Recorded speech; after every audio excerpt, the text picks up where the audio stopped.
You are now at the place known as Le Portalet, which was once one of the town's 2 exits. Places called Portalet can be found throughout the south, notably at Le Castellet in the Var, where one appears in Marcel Pagnol's film The Baker's Wife. The presence of a Portalet here would suggest that the village walls stood here by the 18th century, since the inhabitants were already using that name for the site. Unfortunately, almost nothing remains of the fortifications. After 1789, they were sold to masons, who reused their stones. To trace these walls, the historian uses 2 sources, cadastral maps and comptoir registers. These were tax records which provide nearly the same information as a map, although they are harder to interpret spatially. Their descriptions of adjoining properties preserve many details. They reveal, for example, 2 chapels now forgotten by local memory, the Chapel of St. Peter and St. Paul, and the Chapel of St. Claude, the latter having been built after 1590.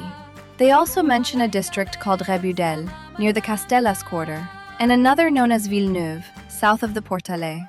Other documents, such as a register of feudal dues belonging to the lordship of Saint-Privat, record the existence of a church in Rue de la Treille during the 14th century.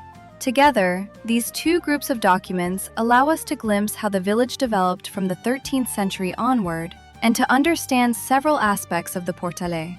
The street network and pattern of property plots shown on the earliest cadastral map, drawn in 1831, combined with the details supplied by the comptoir registers of 1590 and 1751, make it possible to outline 3 major stages in the urban development of Coria. At the beginning of the 13th century, the village had 2 castles, one belonging to the Counts of Uzès at the place called Le Castellat, and the other belonging to the bishop on the site of the present church. The main street already existed, with its monumental entrance, the Porte Souberaine, and a smaller gate at the opposite end, the Portalet.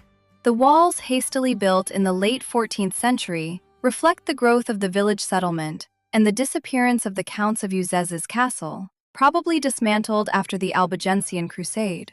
They also moved the Portalet farther south.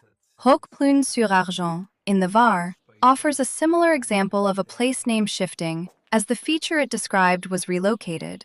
One of the gates in its walls was also called the Portalet. This phenomenon is fairly common. A little farther away, along the Gardon, the Plage de l'Ozéré took its name from a willow plantation once cultivated there, but now gone. Sometimes an entire village carries its name to a new location. This happened at Saint-Hilaire-d'Auzillon, which left its hilltop stronghold in the mid-15th century, moved down to the agricultural plain, and kept its name. The neighboring village of Castillon-du-Gard followed a different course. During the 14th century, the inhabitants of Saint-Caprais and Saint-Christophe gradually came together there, leaving behind both their hamlets and their place names. At Colia, strangely, the comptoir from the 1590s, the earliest surviving example, makes no mention of the Portalet. Instead, it refers to a gate of the guard, meaning a gate through which people went towards the Gardon. With our present knowledge, it is impossible to say whether this was the same gate or whether the wars of religion altered the fortifications so profoundly that the Portalet gate disappeared for several decades.